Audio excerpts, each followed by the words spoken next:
Estás feliz por eso, mi mamá, sí, ¿qué sientes? ¿Cómo están con todos? Muchas gracias por estar conectados.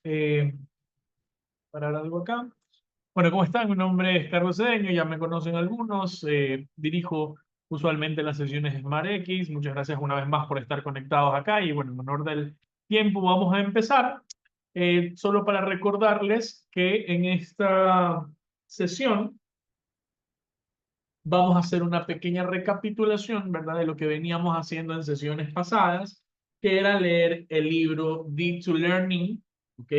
Dive into Deep Learning, el cual, si alguno de ustedes no tiene el acceso, lo voy a colocar acá en el chat, ¿verdad? Y también lo voy a colocar más adelante, ya mismo, en el grupo de WhatsApp, ¿ok? Si hay alguien nuevo, pues les explico la dinámica. SmartX es un Journal Club en el cual nosotros esperamos que todos podamos aprender colaborativamente. Haciendo una dinámica, cada semana nosotros tenemos invitados, ¿verdad? Tenemos anfitriones de las sesiones en las cuales vamos leyendo un capítulo semana a semana. Y este invitado, este anfitrión, pues nos va a hacer digamos, un resumen, ¿verdad? Del contenido de esa semana justamente para que todos lo podamos digerir. No siempre es mejor cuando alguien te explica las cosas. Entonces, a pesar de que no necesariamente tiene que ser un experto en el tema, ni tampoco tuvo que haber leído absolutamente todo el capítulo, eh, que haya revisado, ¿no? Y que tenga más, un poquito más de experiencia sobre lo que se haya tratado. Entonces, déjenme mostrar antes de empezar.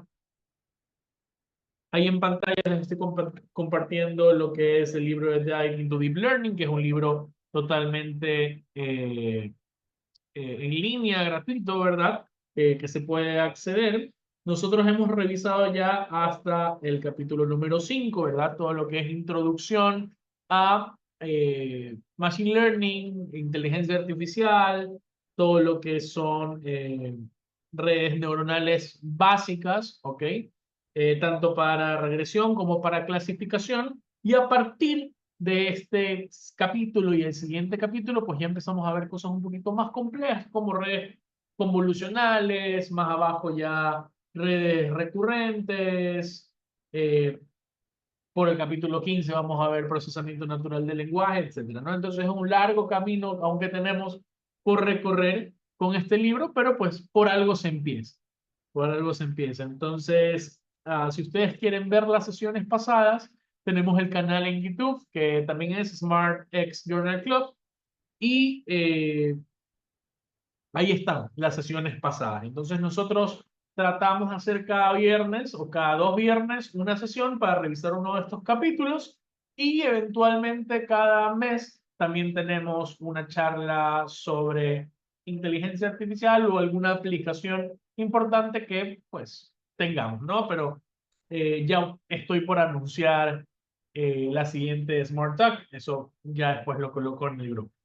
Entonces, sin más preámbulos, le doy paso a nuestro anfitrión del día de hoy, que sería Joshua Vallejo. Él es estudiante de SPOL y vicepresidente del Club de Inteligencia Artificial Politécnica. Es también nos ha ayudado varias veces acá en el club, entonces le agradezco mucho pues que esta vez también nos esté colaborando para hacer esta recapitulación, como les digo, ¿no? Esta semana nosotros vamos a ver como que un poquito un resumen de lo que hemos analizado en los anteriores capítulos para que las nuevas personas que se han integrado puedan coger el contenido pues sin ningún problema. Entonces, en honor al tiempo, le doy paso a Joshua. ¿Estás por ahí? Aquí estoy, estimado Carlos. ¿Cómo está? Perfecto, muchas gracias. Joshua, déjame... Ahí tienes permiso para compartir. Perfecto. Listo, entonces pues los dejo con Joshua, ¿ya? ¿Listo? ¿Qué tal? Bienvenidos todos, bienvenidos a esta pequeña sesión, a esta sesión que vamos a tener. Un poco de, como dijo ya el ingeniero Carlos, de recapitulación de lo que hemos venido explorando dentro del libro Dive into Deep Learning durante nuestras sesiones en SmartX, nuestras sesiones de como Reading Club. Creo que lo pueden estar viendo. Voy a proceder a compartir mi pantalla justo ahora. Perfecto. Nada más para presentarme, como ya lo mencionó el señor Carlos, mi nombre es Joshua Vallejo, algunos de ustedes tal vez ya me conocerán. Soy vicepresidente del Club de Inteligencia Artificial Politécnico y como tal vez más me guste que se me recuerde como un pequeño entusiasta del mundo de la inteligencia artificial. Un poco lo que vamos a ver, un poco de lo que vamos a ver aquí es cuáles son esos pilares por los cuales comenzaríamos a entrar al deep learning, para lo cual es primero vital, de suma vital importancia, el entender antes del deep learning el machine learning, los conceptos básicos por los cuales podemos nosotros generar algoritmos para que las máquinas aprendan de ciertas cosas. Y luego también, como mencionó el ingeniero, vamos a esbozar un poco, o es más, incluso a esbozar, vamos a recordar lo que probablemente algunos de ustedes hayan podido ver en la sesión que dio el ingeniero José Córdoba en la última sesión presencial que tuvimos, que es cómo aprenden las redes neuronales. Aquí lo que vamos a hacer es recordar un poco de exactamente eso, pues les va a ser de vital importancia y de vital utilidad para continuar en este camino del machine learning y del deep learning. Entonces, para comenzar un poco con el estilo que tenemos en las charlas de SmartX, me gustaría hacerles una pregunta.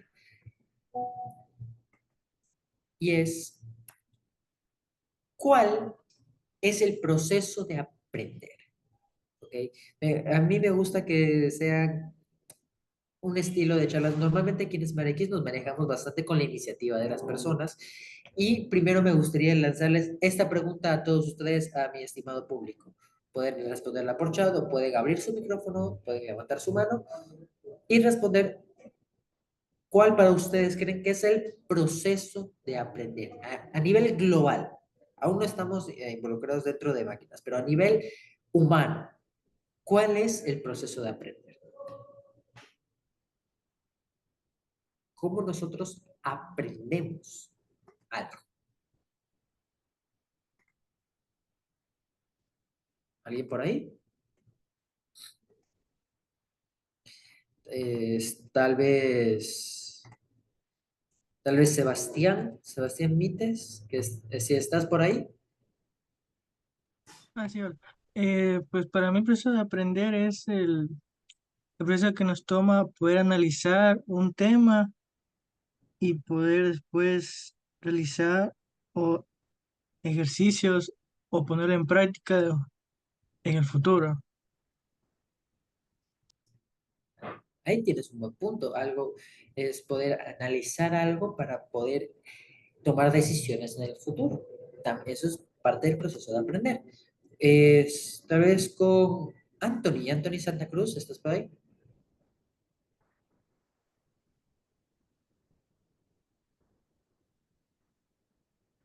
¿Qué tal, Anthony? ¿Cómo estás? Veo que ya te desilenciaste, pero no sé si estás hablando.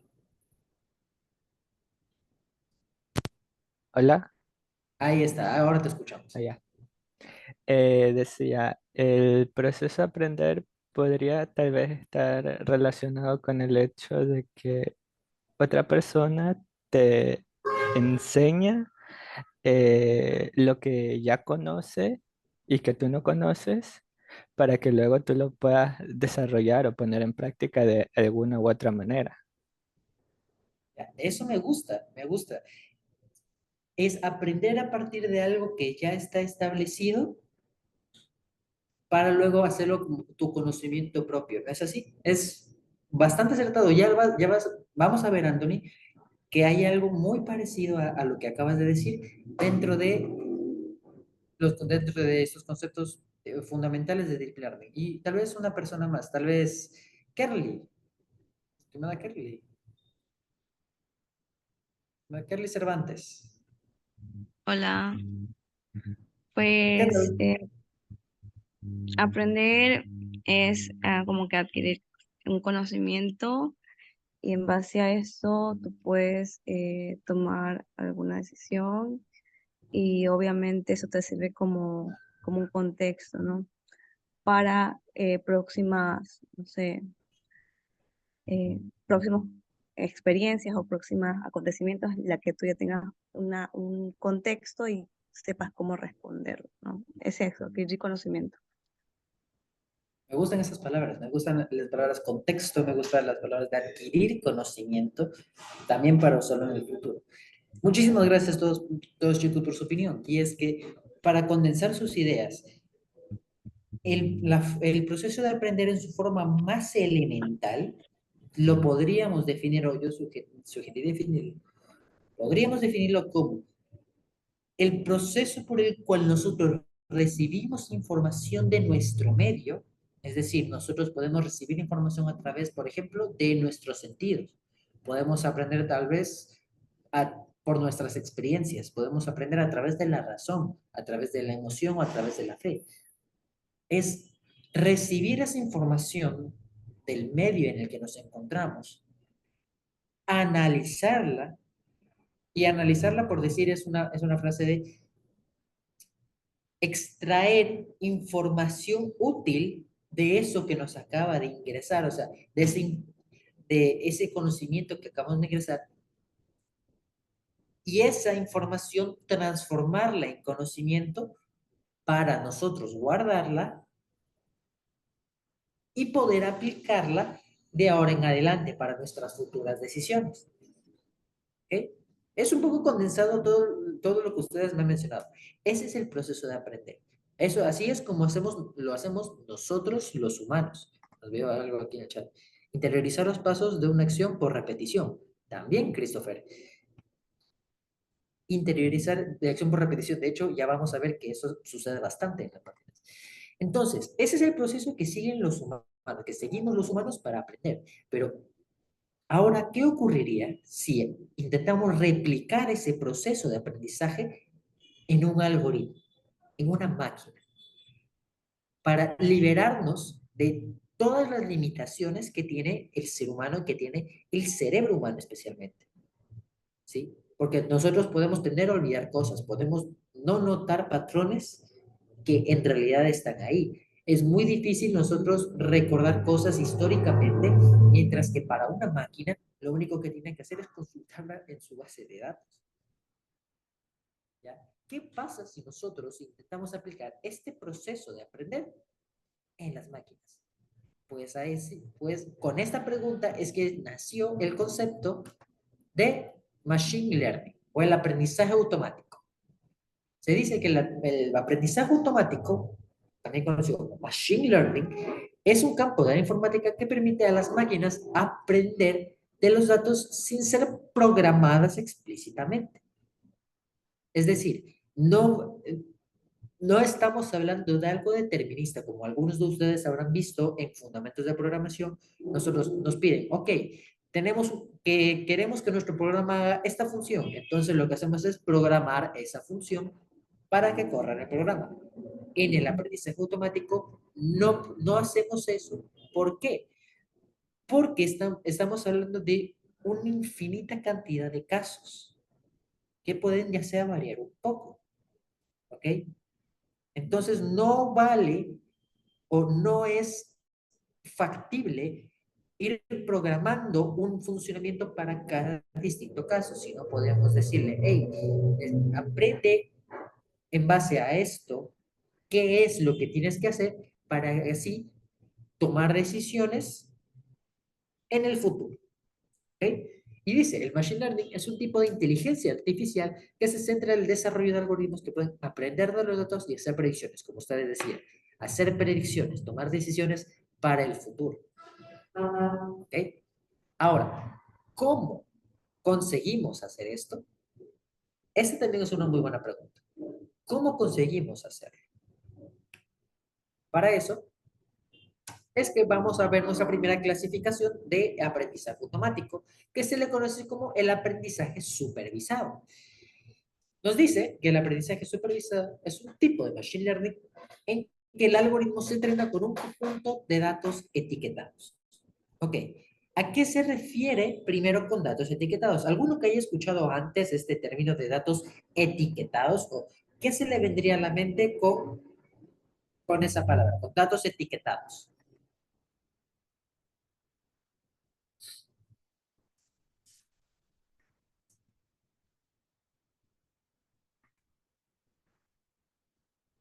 Por ejemplo, mi tocayo, de hecho, Alex, que tienes mi mismo segundo nombre. Alex, ¿estás por ahí? Ya que estoy, dime. ¿Qué tal? ¿Nos podrías decir tal vez algo que se te venga a la mente? Puede ser lo primero que se te venga a la mente cuando hablamos de datos etiquetados. Ah, de datos etiquetados, o sea que hay un conjunto de datos, no sé, de entrenamiento y otro de testeo y tienen etiquetas para poder identificarlos. O sea, hay uno que no tienen etiquetas, que es el no supervisado, y ahí se van aprendiendo de los patrones que se vayan encontrando ahí, o de las agrupaciones que se hagan. Ahí vamos bastante bien, de hecho. Es como si nosotros Abriéramos una tienda y cada producto, digamos, tenemos que etiquetarlo con su precio. ¿Ok? Cada producto que tenemos, digamos, que es, por ejemplo, gelatina, este precio, chocolate en este precio, leche en este precio, le ponemos una etiqueta. Un poco haciendo esta analogía, podemos hablar de datos que nosotros ya sabemos qué es o cuál es el resultado que nos debe arrojar, en este caso, el algoritmo. Dice, ¿tiene alguna característica previa con la que lo podemos identificar? También, un conjunto de datos etiquetados, de hecho no sé ahorita por qué alce la mano, creo que me reconoces que alce la mano, es tener un conjunto de datos de los cuales yo ya sé cuál es el resultado que me tiene que dar. Es decir, imaginemos que estamos haciendo o creando un algoritmo que reconozca imágenes entre perros y gatos. ¿Ok? ¿Cómo yo puedo entrenar a este algoritmo diciéndole, ok, si quieres saber cuáles son de perros y gatos, mira, te enseño estas de aquí que son sí o sí de perros, o sea, tienen la etiqueta de ser imágenes de perros, y te enseño estas de aquí que tienen etiqueta ser imágenes de gatos. Yo entreno mi algoritmo con mi modelo, con esos datos etiquetados, y luego ya yo le puedo preguntar, dime, ¿cuál de qué es esta imagen? ¿Es de un perro o de un gato? Es como ahora en la universidad, durante las clases del semestre nos enseñan, ok, esto es esto, esto es asado, me dicen mis padres, esto es asado, esto es cocinado. Y llega el momento de la prueba, ya el momento donde te ponen a prueba y donde te ponen a resolver, es que te preguntan, ok, ¿qué es esto? En base a todo lo que te he enseñado antes, dime qué es esto. ¿Ok? Aún nos estamos manteniendo ahí. Esta es una forma de aprender. Como podemos ver aquí en el primer inciso, tenemos el entrenamiento, que nuestro modelo aprende de los datos etiquetados para identificar patrones y relaciones. ¿Ok? Y una vez que logra hacerlo, pasa a la fase de predicción, donde el algoritmo entrenado puede predecir la etiqueta de datos sin etiquetar. ¿Ok? ¿Esto? Listo. ¿Y en qué aplicaciones podemos encontrar el aprendizaje supervisado? Pues, como les dije, clasificación de imágenes, en detección de correos de spam, o, por ejemplo, podemos hacer en aplicaciones de análisis de sentimientos. ¿Ok? Ya son de aplicaciones directas de las cuales podemos nosotros aplicar un modelo del aprendizaje supervisado para generar predicciones confiables. Ok. Luego creo que... Ahora, tal como existe un aprendizaje supervisado, también existe el aprendizaje no supervisado. Ahora, es una pregunta. Con lo que pueden ver aquí, aprendizaje no supervisado, y entendiendo qué era el aprendizaje supervisado, ¿ustedes qué idea le dan al aprendizaje no supervisado? Ya podemos ver aquí eh, algunos aspectos del aprendizaje no supervisado. Pero, ¿qué me dirían? Por ejemplo, Julio Pinel. ¿Cómo estás, Julio? ¿Qué tal? Disculpe, ¿no? Serían datos, son una característica específica, como datos aleatorios, en un segmento de, un conjunto de datos.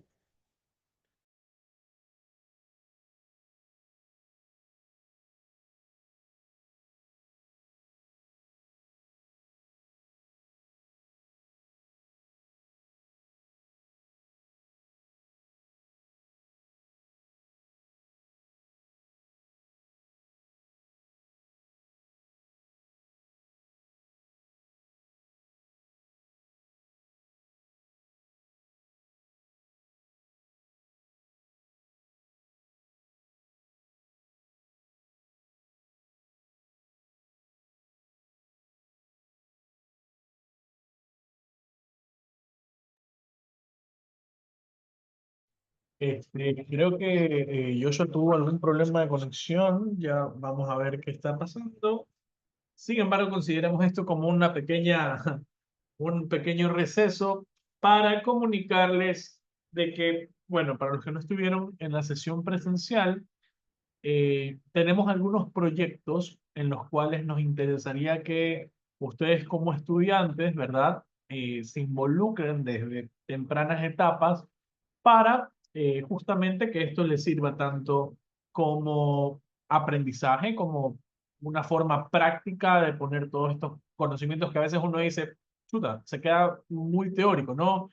Ok, hablo de redes neuronales, hablo de justamente aprendizaje no supervisado, pero en la vida real, ¿cómo se ve? Bueno, nosotros ahorita estamos haciendo algunos proyectos, ¿ok? Tenemos algunos, digamos, alianzas con varios sectores de la universidad, como por ejemplo con sostenibilidad, ¿verdad? Cuando hablamos del tema de energía eléctrica, por ejemplo. Y tenemos algunos proyectos en los cuales nosotros queremos involucrar a estudiantes desde las etapas tempranas. Entonces, ahorita no tengo exactamente la lista, ¿verdad? Aquí a mano, pero creo que, déjenme ver si el doctor Córdoba, el doctor José Córdoba, envió la lista en el grupo, ya lo voy a checar. No, todavía no ha enviado, envió dos. A un proyecto de Reinforcement Learning y visión computadora para control y monitoreo de ambientes inteligentes y un proyecto de implementación de modelos grandes de lenguaje y de imágenes. Esos dos son los principales proyectos en los cuales, si ustedes se interesan, eh, podrían trabajar. El primero, justamente usando técnicas de imágenes, ¿verdad? Que es un gran campo de la inteligencia artificial. eh, Justamente con imágenes, cómo podemos nosotros sacar estadísticas o cómo podemos nosotros caracterizar un espacio, ¿verdad? Que lo vamos a llamar ahora un ambiente, ¿verdad? ¿Y qué lo hace inteligente? Que nosotros aparte combinamos esa información de una cámara con sensores, ¿ok? Sensores ah, de presencia, temperatura, todo lo que nosotros podemos sacar de un ambiente, todos los parámetros que podemos extraer, vamos a complementarlos justamente con visión por computadora, ¿verdad? Para poder hacer análisis, ¿no? En el laboratorio de sistemas telemáticos, si alguna vez tienen la oportunidad de ir, nosotros ya tenemos una primera versión de este sistema, ¿verdad? Ahí nosotros medimos variables como temperatura, humedad, con una cámara hacemos conteo de personas, con un sistema también de feedback a través de una página web, vemos cómo está el confort del aire acondicionado, de la temperatura, ¿verdad? Pero queremos hacer una segunda versión de este proyecto, pero que ya quede mucho más robusta e implementada. Y el siguiente proyecto es justamente para trabajar con modelos de lenguaje, que son como por ejemplo ChatGPT, ¿verdad? Bueno, ChatGPT es la aplicación, pero con grandes modelos de lenguaje para poder hacer o poder terminar creando aplicaciones o herramientas que sirvan para distintas cosas, ¿no? Hace algún tiempo hubo una fiebre en que todas las empresas empezaron a tener bots, ¿ok? Pero con los modelos grandes de lenguaje como GPT, ahora estos bots son muy, muy, muy inteligentes, como ustedes, bueno, todos han usado ChatGPT, hasta yo. Entonces, hay un desafío ahí y es cómo nosotros podemos hacer unas implementaciones locales. Porque bien, claro, OpenAI con ChatGPT pues tiene toda la infraestructura del mundo, pero y si nosotros lo queremos hacer en SPOL, si nosotros lo queremos hacer para una materia, ¿realmente se puede? ¿Cuáles son los desafíos en la implementación? Pues eso es lo que vamos a estar viendo, ¿no? Entonces tenemos esos dos proyectos. Si alguno está interesado, puede escribirme por interno justamente para ver este tema y ya definir un calendario, un cronograma de trabajo, pues no, y ya les digo, esto, si ustedes lo manejan a largo plazo, puede incluso ser tanto proyecto de materias como proyecto ya de materia integradora, si es que ustedes lo manejan a largo, ¿ya? Y creo que ya está Joshua, ¿verdad? Sí, aquí estoy. Ya. Disculpa por una pequeña interrupción. Sí, dale, no hay problema. Justamente aproveché para mencionar el tema de los proyectos. Bueno, entonces seguimos contigo. Listo. Yo también estaba muy esperando poder conocer también esos proyectos. Yo, por ejemplo, también ya estoy en un pequeño proyecto personal que es automatizar al menos los electrodomésticos de mi casa, ahora conectarlos a través de IoT. Yo estoy usando la marca Steren, por ejemplo, para conectar en mi aire con un control remoto universal y poder controlarlo todo desde el reloj, al que le puede instalar Alexa.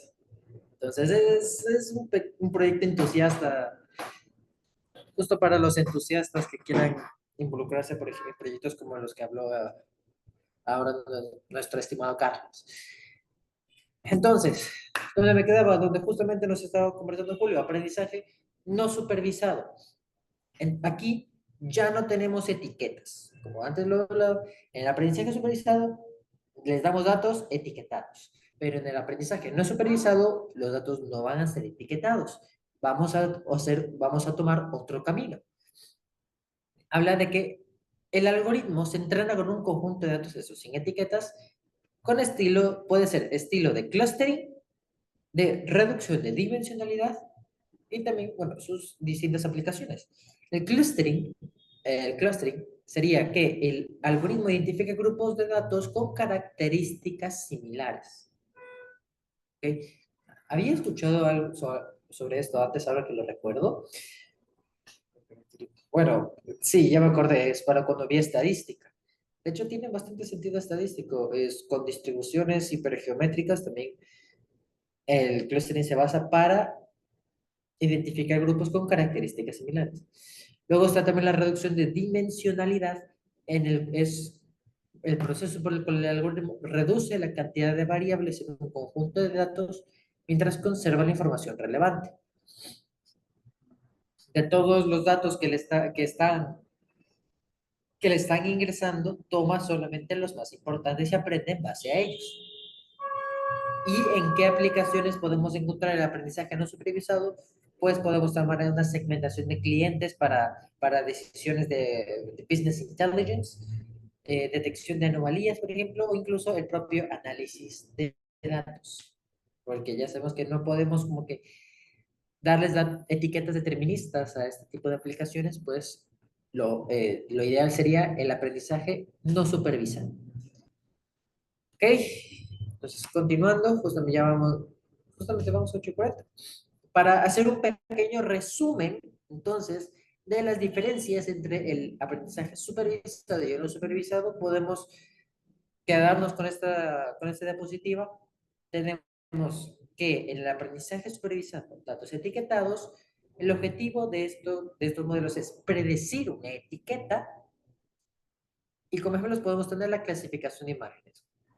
Que el objetivo sea predecir una etiqueta quiere decir que nosotros tenemos que decirle, ok, las etiquetas son perro o gato. Y el algoritmo no me va a decir más que es perro o gato. A diferencia del aprendizaje no supervisado, donde no tenemos etiquetas, por lo tanto, el objetivo de estos modelos es descubrir patrones. Y como lo podemos ver en la imagen que tenemos justamente aquí a la izquierda.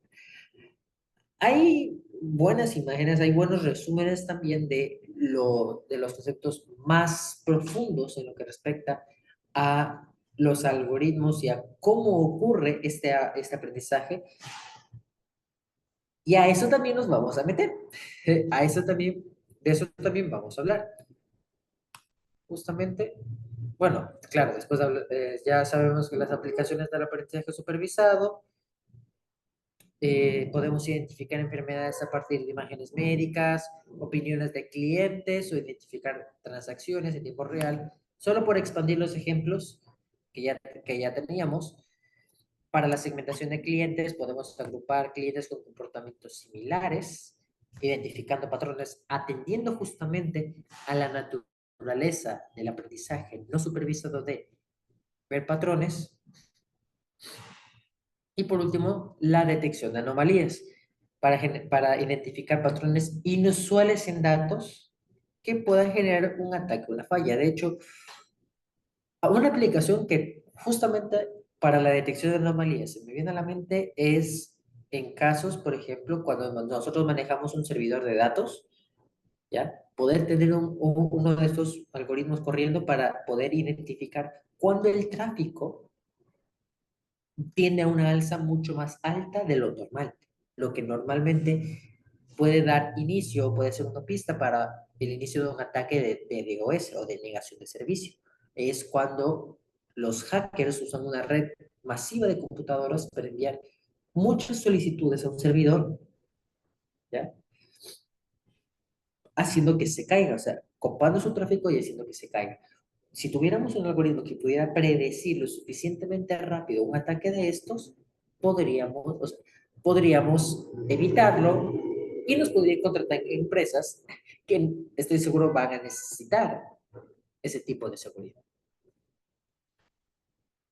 Entonces, ahora que ya entendimos lo que es el aprendizaje supervisado y no supervisado, estas técnicas, los cuales una máquina o algoritmo puede aprender, ahora vamos a responder otra pregunta y es, esa palabra, máquina, ¿qué engloba esa palabra máquina que les he estado diciendo todo este tiempo? Pues podemos usar, estas son los que les he enseñado ahora son técnicas, pero necesitamos una arquitectura. Así como a veces lo que estudiamos las redes de datos, pueden haber técnicas para hallar la mejor ruta por la cual un paquete de datos puede llegar de un punto A un punto B. Lo que les enseñé aquí son técnicas, pero ¿cuál es la arquitectura detrás de todo esto? Pues permítame introducirles a las famosas redes neuronales. ¿Ok? Estos son modelos computacionales inspirados en el funcionamiento del cerebro humano, en nuestras neuronas. So, aquí, como se les conoce, las neuronas artificiales. Son los bloques básicos de una red neuronal que procesan información y la transmiten hacia otras neuronas. Vamos a hablar de eso un poquito más. Las redes neuronales también se organizan a través de capas, ¿ok? Que cada una realiza distintas funciones de procesamiento, realizan distintos procesos. En la capa 1 puede pasar algo, en la capa 2 pasa otra cosa, obteniendo la información de la capa 1 y así sucesivamente. Y dice, la red se entrena ajustando los pesos de las conexiones entre las neuronas. Esto es justamente algo que se habló en la anterior charla. Para que tengan una imagen más visual de cómo es realmente una red neuronal, permítame presentárselas. La imagen que ven a la derecha es la arquitectura de una red neuronal. En este caso podríamos estar hablando de una arquitectura de red neuronal densa. ¿Por qué densa? Porque, como podemos ver, todos, digamos, estos círculos son las neuronas. Cada neurona está conectada a todas las neuronas de la capa siguiente. Es decir, está densamente conectada. ¿Y cómo se forma esta arquitectura de red neuronal? Pues tenemos primero nuestra capa de entrada, la que tenemos aquí a la izquierda, la capa de input, donde recibe los datos de entrada, ¿okay? Los datos en bruto. Las capas ocultas son esas capas que se encargan del procesamiento de datos. Todas las que vemos aquí, las hidden. Y por último tenemos la capa de salida que va a generar la salida de la red neuronal, que ahí es donde vamos a obtener finalmente nuestra decisión o nuestra predicción para lo que querramos que haga el modelo. ¿Ok? Me gustaría también tal vez conocer o que me pudieran dejar una reacción las personas que asistieron a la última charla presencial que dio el ingeniero, el doctor José Córdoba, perdón, sobre cómo aprenden las redes neuronales. Tal vez se les encendió un foquito cuando vieron esta arquitectura. Tal vez si me pueden dejar una reacción. Bueno, por ejemplo, Christopher, si estuvo ahí, ya lo veo. Gracias, Christopher. También estoy viendo justamente a... Justamente se me quita el nombre. Ok, veo unas personas ahí que sí estuvieron en la anterior reunión. Perfecto. Como les digo, la red neuronal es esa arquitectura, pero dentro de la red neuronal es donde ocurren procesos matemáticos, procesos de retroalimentación un poco más complejos. ¿Ok? Por ahora lo que lo podemos mantener es que los datos ingresan a través de la capa de input, ¿ya? Las capas hacen algo o pueden incluso declasificar esos datos, las pasan a las capas ocultas donde ocurre el procesamiento de datos. Por cierto, las capas ocultas pueden ser tantas como nosotros querramos. ¿Ok? Puede ser ya sea una capa, pueden ser dos capas, y cada capa puede tener las neuronas que nosotros querramos. Podemos hablar y hasta hablar, por ejemplo, de 256 neuronas. ¿Ok? Entonces, de hecho, creo que ahora me del tiempo me da justamente unos 12 minutos. No sé si tal vez el ingeniero Carlos tendrá las diapositivas que se presentaron esa vez, pero para mantener esta charla dentro de la introducción, aquí está el concepto de redes neuronales. Y de forma sucinta de cómo entrena una red neuronal, pues estamos hablando de ajustar los pesos en las conexiones entre las neuronas para minimizar el error. Aquí, antes de terminar justamente esta pequeña explicación, nada más para hacer una analogía. Imaginemos todos, hemos estado en la situación ya sea de elegir la carrera profesional a la que nosotros nos quisiéramos dedicar. ¿Ok? Lo pensamos mucho y en ese pensamiento y en esa investigación nosotros pedimos consejo a otras personas. Imaginemos que le pedimos consejo a nuestro padre o a nuestra madre y también le pedimos consejo a un amigo nuestro. Lo conocimos hace un año y se ha vuelto una persona muy cercana a nosotros. Entonces les preguntamos, o sea, en base a lo que me gusta, ustedes me conocen, ¿qué creen ustedes que yo debería seguir?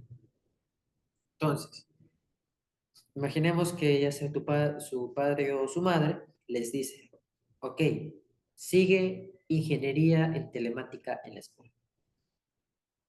Esa es la opinión de ellos, porque ellos te conocen, ellos saben en lo que eres buena o bueno, ellos te recomiendan ir por ingeniería en telemática. Pero tu amigo te dice, no, ¿sabes qué? Yo te veo más como de ingeniería en mecatrónica. Y tú te pones a pensar como que también, o sea, está ajustado a tus gustos. Es decir, no es algo tan descabellado pensar que él te diría ingeniería en mecatrónica en la escuela. Pero ahí viene el dilema. ¿Con qué opción nosotros nos quedamos? Porque nosotros pensamos exactamente igual. Pero ahora viene la opción con que nos quedamos. Y ahí viene la pregunta. ¿A qué opinión yo le voy a dar más peso? ¿A la opinión de mis padres o a la opinión de mi amigo? ¿Ok? Esta analogía busca un poco explicar a qué se refieren los pesos. ¿Ok? Los pesos, el peso es un concepto por el cual nosotros ajustamos parámetros para decir, ok, este dato es más importante que este dentro de una imagen. Este dato me da más información de la etiqueta a la que tengo que llegar que este de aquí. Por ende, este dato pasa a la siguiente capa. ¿Ok? Y este dato no, se queda. En forma elemental, así es también cómo funcionan los pesos dentro de una red neuronal. Ahora, realmente la idea es la misma, pero se aplica a un concepto matemático. ¿Ok? Los pesos son matrices de coeficientes, las cuales se evalúan con los datos que nosotros tenemos para dar paso a las siguientes capas. Pero, ¿qué elementos necesitamos para el entrenamiento de nuestra red neuronal? Pues tenemos el conjunto de entrenamiento, es decir, los datos con los que los vamos a entrenar. La función de pérdida, para los que estuvieron en la charla presencial, en la última charla presencial, estoy seguro que la han escuchado, porque la función de pérdida nos dice el error en la predicción de la salida. Como ya saben, no con que la entrenemos una vez a la máquina nos va a dar predicciones 100% aseguradas, o sea, de 100% de precisión. De hecho, es imposible una red neuronal que prediga el futuro con el 100% de precisión o con el 100% de exactitud. El juego que hay entre los que conocemos y lo que nos dedicamos a esto es poder encontrar la mejor forma en la que tomar esta función de pérdida y minimizarla lo más posible. ¿Okay? Para quienes recuerden, podemos ahí usar podemos usar distintas funciones de activación. Podemos ajustar bien los parámetros por los cuales definimos los pesos. Todo ese tipo de estrategias las usamos para que la función de pérdida sea la mínima posible. Y por último, para el entrenamiento de una red neuronal, pues tenemos también el algoritmo de actualización, de optimización. Actualiza los pesos de la red neuronal para minimizar la función de pérdida. ¿Ok? Esto, ¿cómo también lo podemos aplicar? ¿Ya?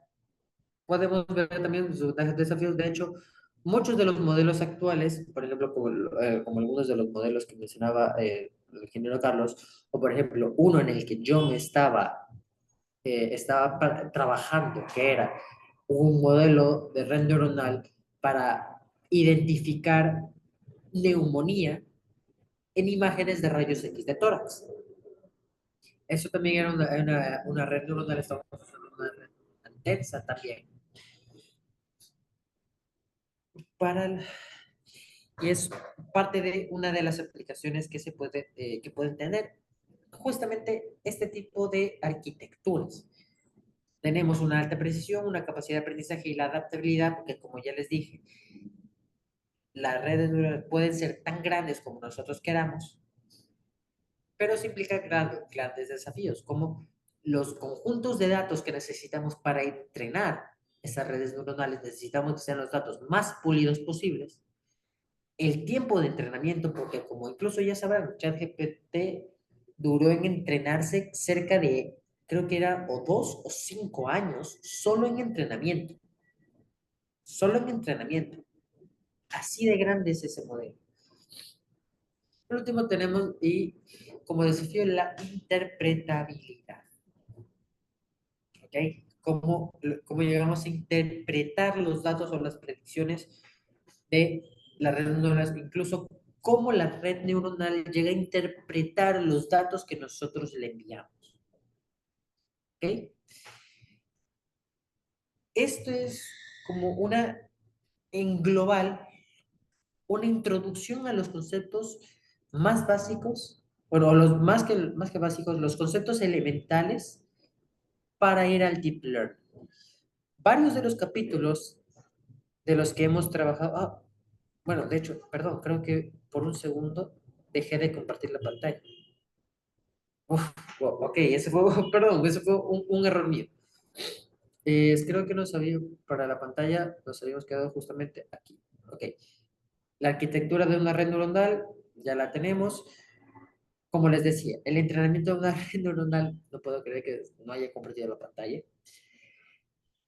El entrenamiento de la red neuronal, ahora ya lo podemos ver con más calma, necesita el conjunto de entrenamiento, la función de pérdida y el algoritmo de optimización. ¿Okay? ¿Y cómo aplicamos una red neuronal a vida real? Pues, como ya les mencioné, en la clasificación de imágenes, incluso apuestas a medicina, claro, siempre tomando en cuenta la ventaja de su alta precisión, de su alta adaptabilidad, y como les mencionaba, sus desafíos, como los grandes conjuntos de datos, también los 5 años que se necesitaron para entrenar ChatGPT, y también que a veces no podemos llegar a controlar cómo es que mi red neuronal llega a interpretar la información. ¿Ok? Ahora creo que me gustaría pensar en que ahora hay una imagen más clara, y como les mencionaba, yendo más profundo, dentro de las redes neuronales y lo que hemos visto ya en algunos capítulos de SmartX es cómo es que ocurre este ajuste de pesos en las redes neuronales y también cómo es que estas se retroalimentan a partir de sus inputs y de sus outputs. A ese proceso se le conoce como forward propagation y backward propagation, o propagación hacia adelante y hacia atrás. Son dos procesos distintos que implican también cálculos matemáticos, cálculos de gradientes matemáticos para aquellos quienes conocieron la materia de cálculo vectorial. Y a partir de esos algoritmos de forward y back propagation es que nosotros realizamos el ajuste de pesos que justamente hablamos aquí. ¿Ok? También hablar de conceptos más avanzados como los que están los que habló el ingeniero José Córdoba en su última reunión, en cómo qué distintas funciones de pérdida hay. Por ejemplo, está la de tangente hiperbólica, la ReLU. Esas hablan también de la función de activación. También hablarles de por qué, en qué casos incluso más se puede aplicar la red neuronal y en qué casos ya deja de poder aplicarse y tendríamos que ya aplicar a redes, por ejemplo, redes convolucionales. Todo ese tipo de cosas son las que nosotros hemos visto hasta ahora en SmartX y de las que espero ahora ustedes puedan tener una buena base para acompañarnos, si ustedes desean, en las siguientes sesiones que tengamos de este Reading Club y en los siguientes libros. Entonces, nada más que decir, terminando justamente a las 7. Muchísimas gracias por su atención. Carlos, ¿cómo está? Sí, chéverísimo. Muchas gracias, Yoyo, por habernos acompañado en esta sesión. Pues la verdad que la sesión de hoy yo esperaría que las nuevas personas, los nuevos integrantes que quieren entrar, ¿no? En voy a decir, largo camino para poder terminar de leer el libro. Ya una vez más le repito, no es algo que va a pasar de la noche a la mañana. Nosotros empezamos con las actividades de SmartX, si no me equivoco, en enero y estamos julio y hemos leído a razón de, bueno, tuvimos un periodo de como que de cese de actividades, ¿verdad?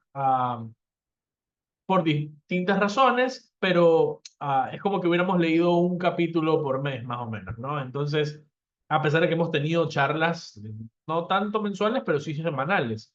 Eh, entonces, a pesar de que no es un contenido, no los quiero asustar, no es un contenido realmente fácil, es un contenido digerible y más digerible cuando nosotros tenemos justamente un acompañamiento, a quien preguntar, a quien decir, sabes que yo estaba tratando de hacer este modelo, estaba tratando de hacer una red y no me salió, ¿qué puedo hacer? ¿O alguien me puede ayudar? Y compartimos eso aquí en la comunidad, pues eso sería muy beneficioso, porque así todos pues obtenemos algún beneficio, ¿no? Entonces, y todos nos nutrimos del conocimiento. Entonces, una vez más, Joshua, muchas gracias por habernos ayudado.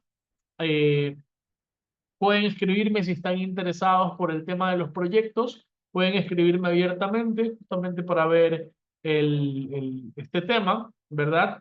Y creo que no está conectada ahorita, pero nuestra siguiente sesión será la próxima semana, el viernes 12, ¿ok? Y nos estará acompañando Alison Palma, que también es estudiante acá de SPOL, ¿verdad? Con el capítulo número 6.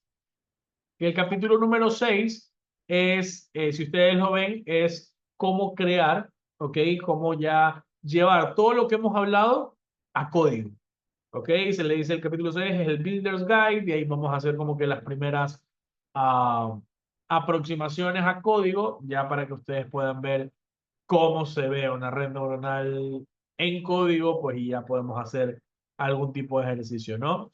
Entonces, eso lo vamos a ver la siguiente semana. Ya les voy a estar compartiendo en el canal, les voy a estar compartiendo el banner, ¿verdad? Con la hora y con el ID para podernos conectar. Y la semana del 25 no creo que tengamos sesión, pero muy probablemente la última semana de julio tengamos un Smart Talk que ya pues también les voy a anunciar. Entonces, en honor al tiempo, pues hemos terminado súper bien. Les agradezco muchísimo por haberse conectado. Espero que pues tengan un buen fin de semana, pues, y nos vemos el próximo viernes. Muchas gracias. Chao, chao. Muchas gracias, buenas noches. Gracias.